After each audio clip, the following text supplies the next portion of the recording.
Hey everyone, welcome back to my channel at Queen's NK Kitchen. So today we're going to cook Binachin, red Binachin fish, jollof rice fish. So those are my fish, and also we're gonna make grilled meat. So that's my fresh tomato, parsley. This is the parsley mixed with onion, pepper, black pepper, and and small salt, and just put it inside the fish called rough.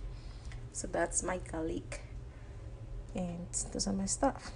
We'll make them know. Let them know. Get together. We'll make them know. Let them. Neexul ba neexul mais dama la bëgg. Neexul ba neexul mais dama la bëgg.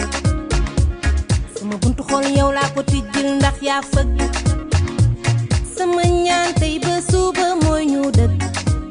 Génn neex na loolu waaye sey mooy dëgg. Neexul ba neexul mais dama la bëgg. Sama buntu xol yow laa ko tijjil ndax yaa fëgg.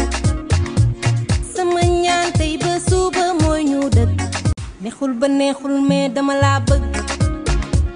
Sama buntu xol yow laa ko tijjil ndax yaa fëgg. Neexul ba neexul mais dama la bëgg.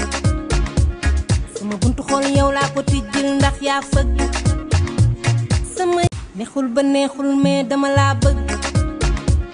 Sama buntu xol yow laa ko tijjil ndax yaa.